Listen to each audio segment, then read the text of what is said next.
papalit po tayo ng brake pad ng Rusigala.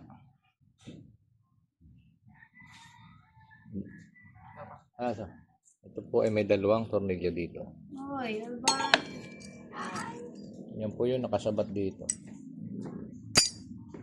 Tanggalin lang po ito at mahuhugot na yung lumang brake pad. Tapos ito po kailangan nating ilubog para may kabit natin itong bago. At siya nga po pala, yan, ito ang ginamit natin brake pad, TTGR Wave 110. Kasukat po siya sa pang Rusigala. Basta brake pad ang ating kailangan, dito tayo sa TTGR. Napakatibay at parang rubberized siya, hindi agad siya karak-arakan na pupudpud. Isang pisi lang natin, kapit agad.